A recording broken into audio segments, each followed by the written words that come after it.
Jadi emotional intelligence itu unsurnya 4 tadi ya.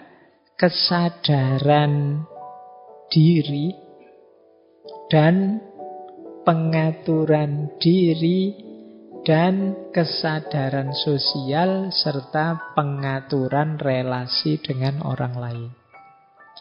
Jadi 2 yang pertama itu namanya personal competence, kemampuan personal.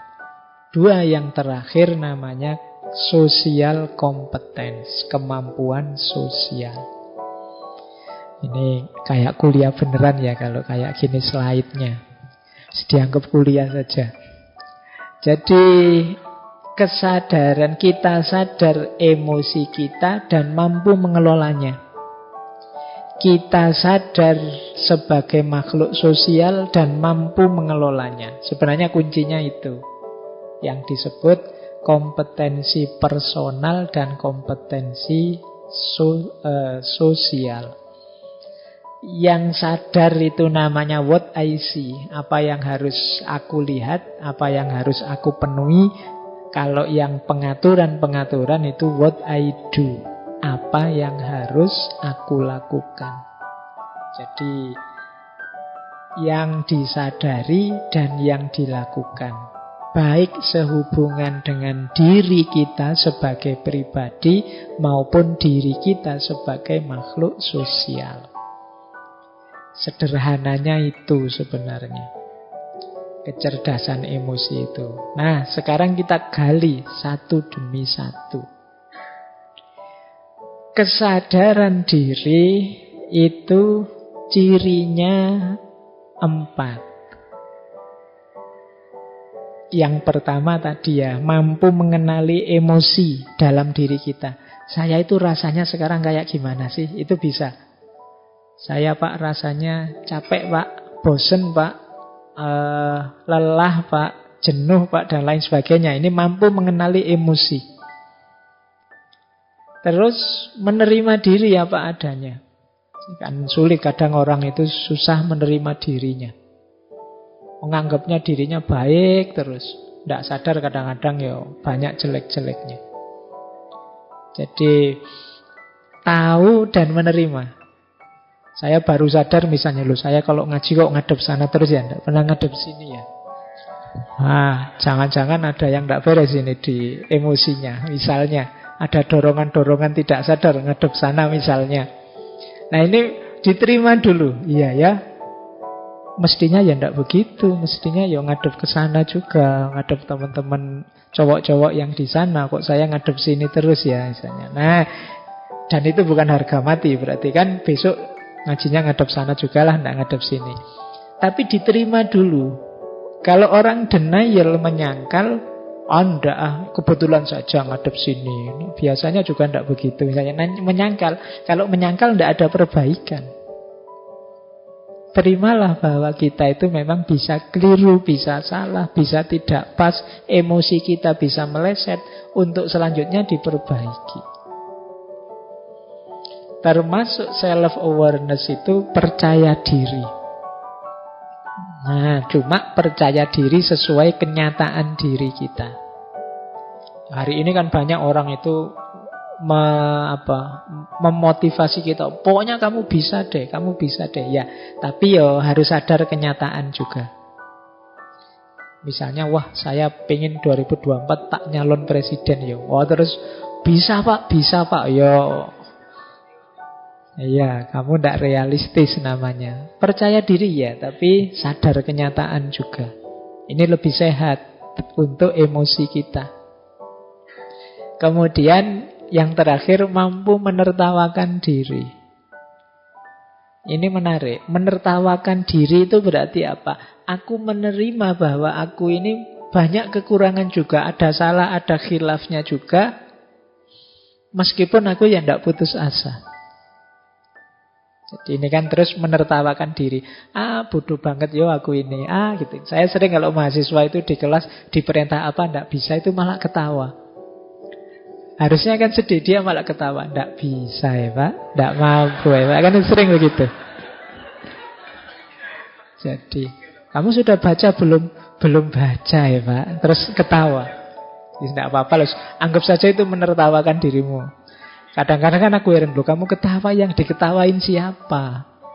Oh mungkin dirinya sendiri, bahwa betapa konyolnya aku, betapa tidak bertanggung jawabnya aku. Tidak masalah. Jadi salah tidak membawa putus asa, tapi membawa penertawaan diri bahwa aku ini memang belum baik, aku ini memang belum bagus, saatnya untuk diperbaiki. Nah ini ciri-ciri orang sadar diri. Nah, strateginya apa untuk membangun kesadaran diri? Yang pertama, ayo merenungi nilai-nilai hidup. Kesadaran diri itu selalu gandeng, selalu bersama dengan nilai-nilai hidup. Orang bisa memvalue dirinya itu kan dasarnya nilai yang dia pegangi.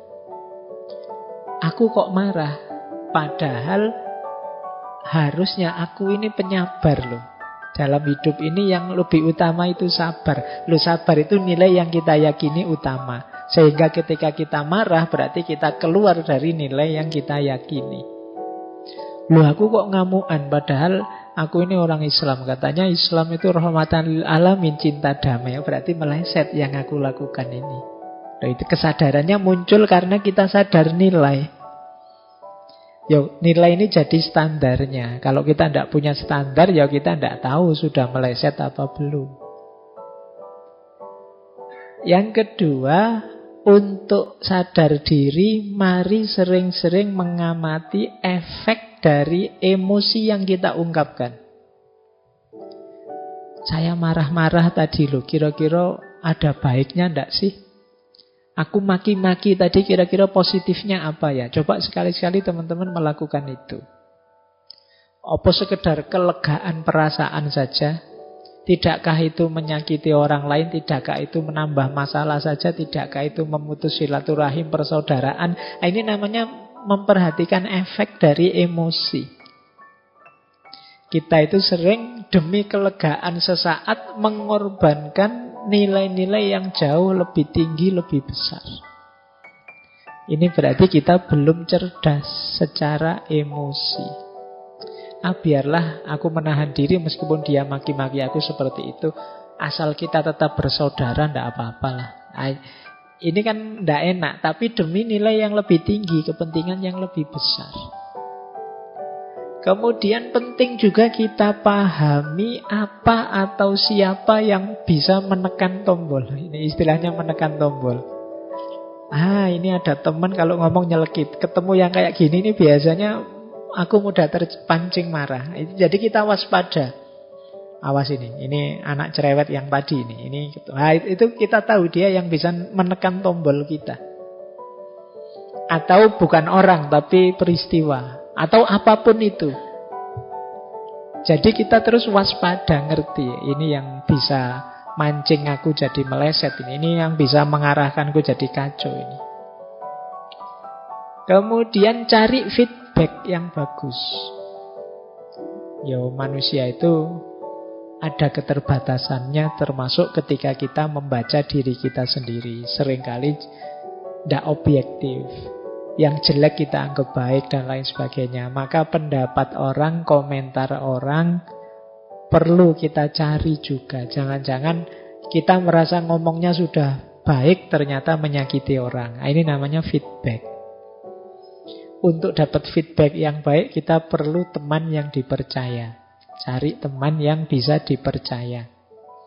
Kemudian tetapkan tujuan. Saya harus lebih baik. Saya harus lebih sabar. Saya harus lebih pemaaf. Saya harus lebih santun ngomongnya. Ini namanya ada tujuan. Biasanya orang itu kalau ada tujuan lebih mudah untuk diwujudkan. Kemudian yang terakhir, jangan menunggu atau menunda. Iya Pak, yang disampaikan Pak Faiz itu menurut saya penting, bagus. Tapi besok lah Pak, masaan. Itu namanya nunggu-nunda. Ada banyak hal yang kita tunda-tunda terus. Mungkin kalau kebaikan yang kita ketahui sudah kita jalankan semua, itu kita sudah bisa jadi superhero harusnya. Tapi kan sebagian besar kita tunda. Mau bantu orang besok saja. Mau belajar nanti saja kalau sudah. Akhirnya ya banyak yang keteteran. Kita tidak jadi cerdas secara emosi karena ditunda terus. Kemudian manajemen, self management, menata diri. Kalau sudah mengenali diri, sekarang menata diri. Menata diri ya cirinya 4. Yang pertama, kontrol dan pengarahan. Saya mampu marah, saya mampu sayang, saya mampu jengkel, saya mampu takut, dan lain sebagainya. Cuma menggunakannya pas, itu namanya mampu ngontrol. Kemudian ciri orang yang bisa self-management itu berpikir sebelum bertindak. Mikir dulu, jangan pukul dulu, mikir belakangan. Dibalik. Jadi dipikir dulu, apapun yang mau dilakukan coba dipikir dulu. Itu namanya kemampuan self-management. Berintegritas dapat dipercaya. Jadi orang yang teguh pada prinsip, pada nilai, pada pendiriannya. Ini namanya orang yang berintegritas. Dan dia dapat dipercaya. Jangan takut dengan saya jujur kok. Saya kalau disuruh jaga rahasia, ya saya jaga beneran. Nah, ini namanya berintegritas. Kemudian mampu beradaptasi menghadapi keragaman.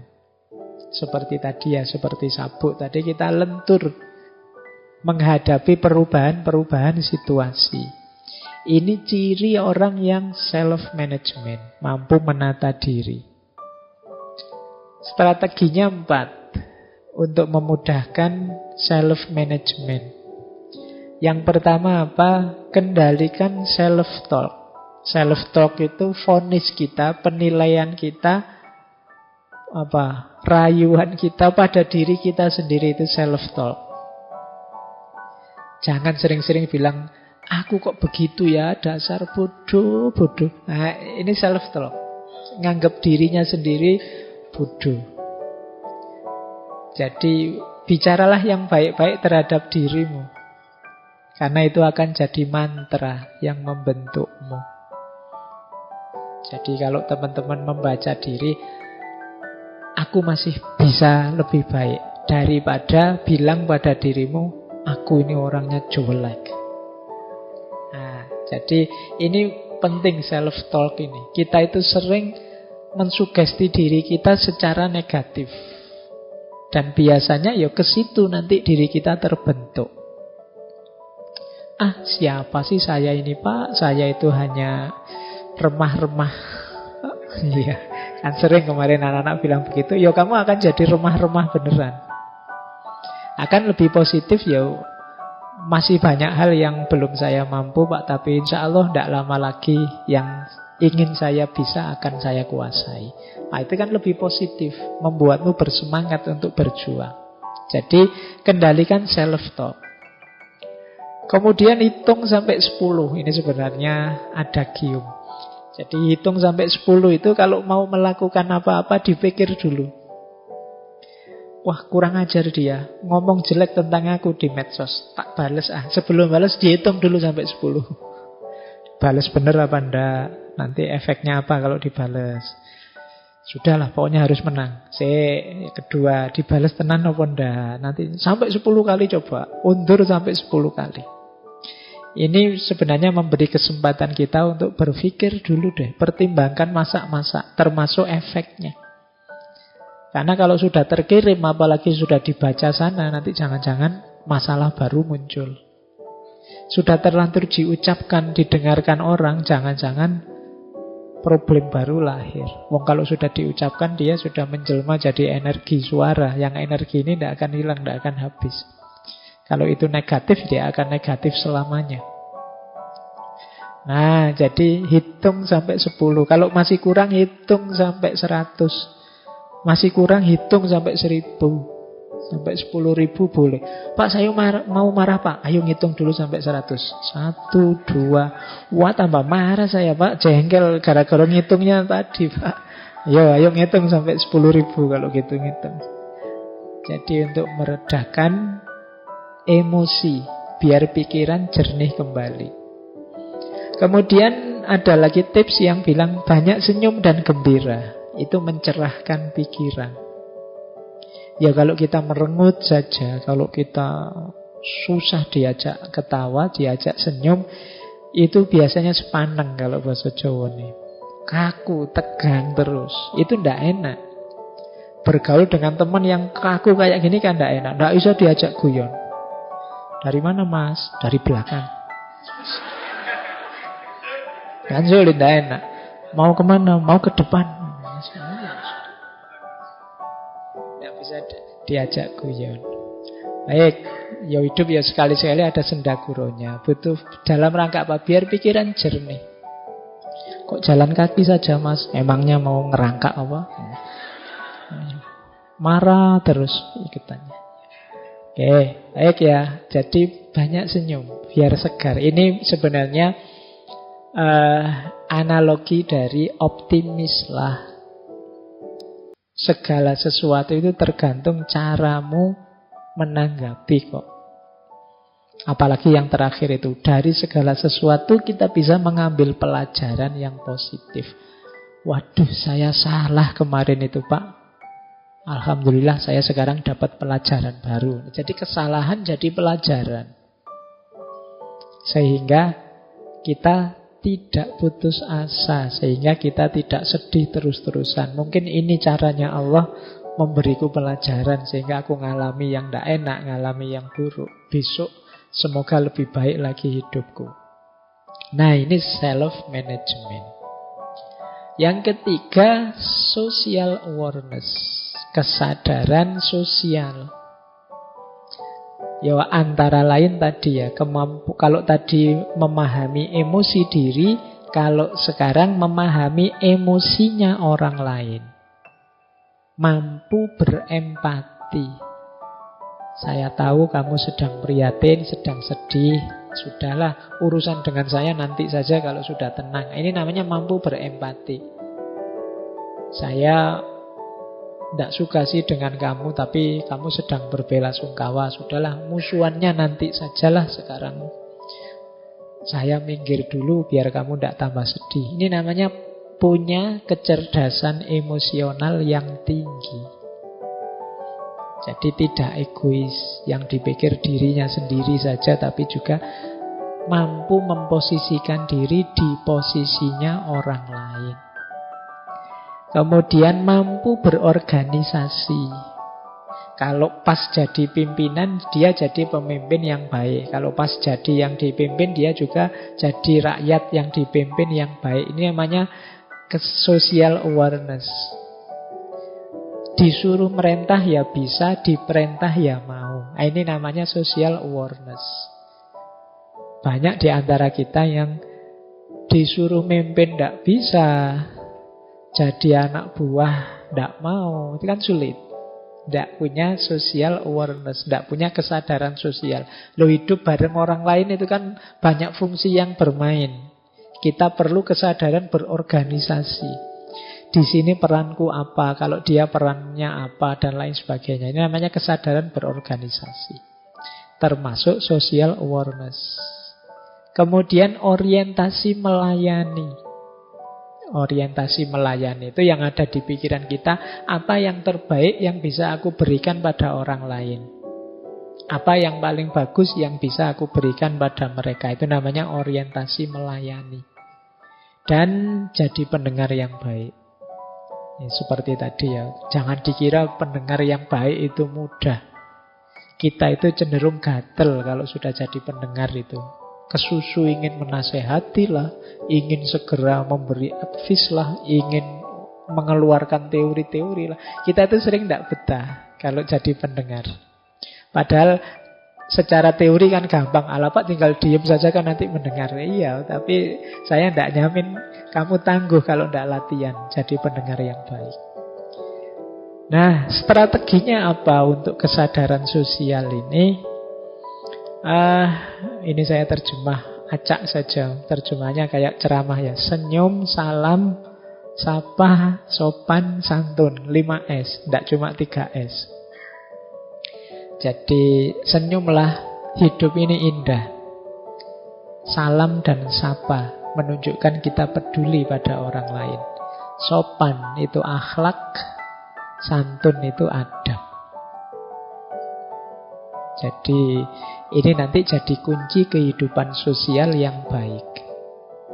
Pikiran yang optimis, kemudian wajah yang ceria, kemudian diri yang mudah bergaul, salam, sapa itu simbol kepedulian, akhlaknya hidup, adabnya jalan.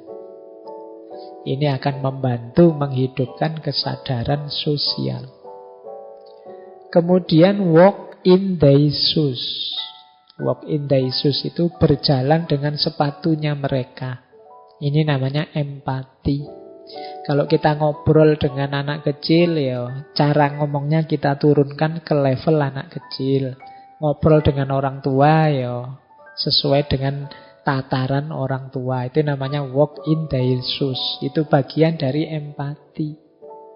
Jangan ngobrol dengan anak kecil nanti pakai bahasa filsafat. Tidak cocok. Nanti sama adikmu yang masih sekolah TK. Gini loh dek, menurut Aristoteles itu, ya mereka tidak ngangkat. Jadi harus walk in their shoes. Jadi biar ngerti sesuai dengan level mereka. Ini termasuk kemampuan sosial, kesadaran sosial. Nah, yang keempat, meningkatkan kemampuan nonverbal. Membaca nonverbal tadi, intonasi suara, ekspresi wajah, bahasa tubuh, gestur, dan lain sebagainya. Nah, ini kita juga harus cerdas. Jadi berhadapan dengan orang itu kadang-kadang dia kesulitan mengungkapkan tapi kelihatan dari gelagatnya.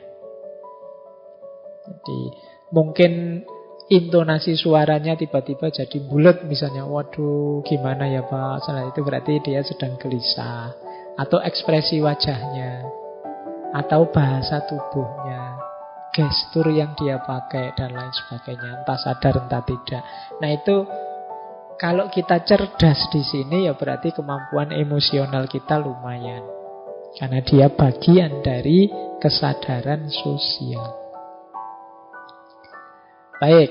Nah, ini yang keempat. Skill dari kecerdasan emosional yaitu relationship management. Jadi mampu mengatur, memanage hubungan dengan siapa saja. Tidak hanya harus dengan istri atau dengan anak atau dengan pacar, dengan siapa saja. Cirinya 4. Yang pertama, mampu menjalin hubungan. Banyak orang yang sulit menjalin hubungan. Banyak orang yang mau kenalan saja bulet sampai semester 3 baru kenalan. Itu berarti dia sulit menjalin hubungan. Dilirik-lirik terus nggak berani nyapa, nggak berani, itu berarti sulit menjalin hubungan. Sementara temennya yang lain itu hari pertama sudah kenal nama-nama temennya sak kelas. Nah, itu berarti dia punya kemampuan relationship management yang bagus. Ada orang yang sulit, ada orang yang mudah. Tapi seperti saya bilang tadi, ini bukan harga mati. Jadi setiap orang bisa kok kalau memang ingin. Pak, saya ingin jadi orang yang ramah, apa bisa ya Pak? Bisa. Saya ingin jadi orang yang mudah dikenal, mudah dekat dengan orang lain, bisa. Nah, yang kedua, mampu menemukan dasar yang sama dan membangun kebersamaan. Jadi biasanya orang itu suka melihat aku dan kamu bedanya apa. Tapi orang yang punya kemampuan relationship management itu justru lebih melihat samanya apa. Wah, kita sama-sama senang ngaji filsafat nih. Meskipun nanti mungkin di medsos gegeran lagi. Tapi kan ada yang dilihat dasar yang sama. Jadi kalau Bhinneka Tunggal Ika itu yang difokusi yang ikanya. Jadi wah, sama-sama orang Jogja. Meleset orang Jogjanya ya, kita sama-sama Muslim. Meleset Muslimnya, kita sama-sama Indonesia kok. Meleset Indonesianya, kita sama-sama warga dunia. Meleset warga dunianya, kita sama-sama manusia. Meleset manusia, yo, kita makhluknya Allah semua lah ya. Jadi ini namanya kesadaran membangun kebersamaan. Jadi selalu ada alasan untuk kita hidup bersama, saling rukun. Cuma memang orang itu biasanya lebih suka mencari basis yang berbeda. Wah, kamu pro kubu sana ya, berarti musuhku ini. Nah, terus begitu. Hari ini kan logika kita selalu begitu. Tidak, wah kamu pro kubu sana ya, tidak apa-apalah. Yang penting kan kita masih sama-sama Indonesia. Kubu sana juga Indonesia. Nah, ini namanya kemampuan menjalin hubungan dengan dasar yang sama. Lebih fokus melihat samanya. Wah kamu alirannya itu ya, tidak apa-apa. Sama-sama Muslim kok kita. Sama-sama Indonesianya kok kita. Nah, ini namanya kemampuan menemukan dasar yang sama. Kemudian persuasif. Jadi persuasif ini biasanya lawannya agresif. Agresif itu ingin menguasai, ingin mendominasi, ingin menang-menangan. Tapi kalau persuasif, ya saling mempengaruhi dalam kebaikan dengan cara yang baik. Kadang-kadang diartikan membujuk, merayu, itu kan persuasi. Jadi karakter orang yang bagus, manajemen hubungannya itu persuasif.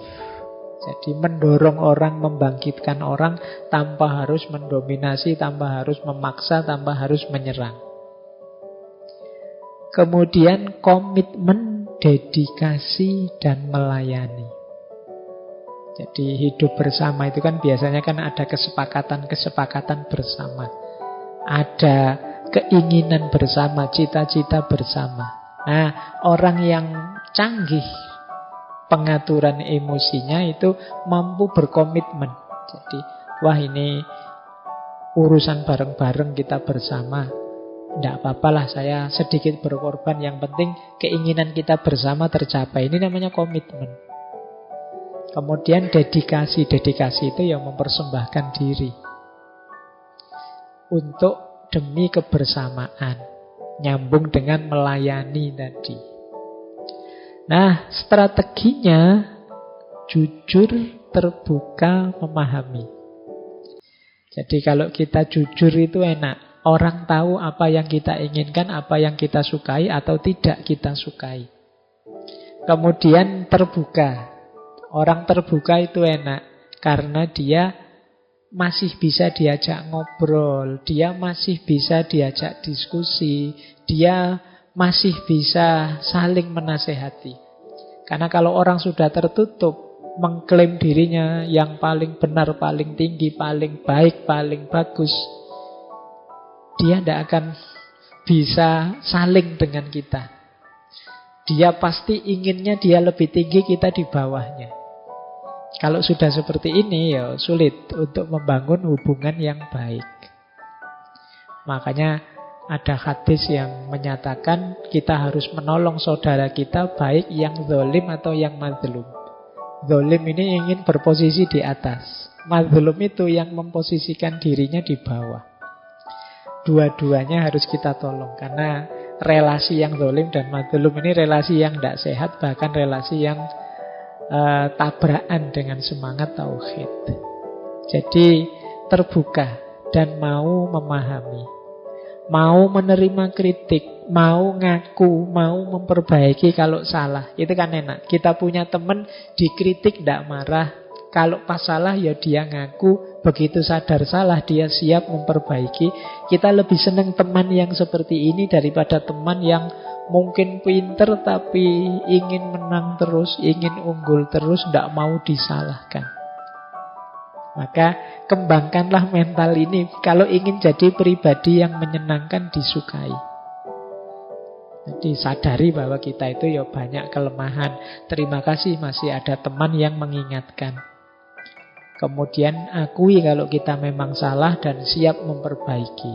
Nah, ini strategi kedua.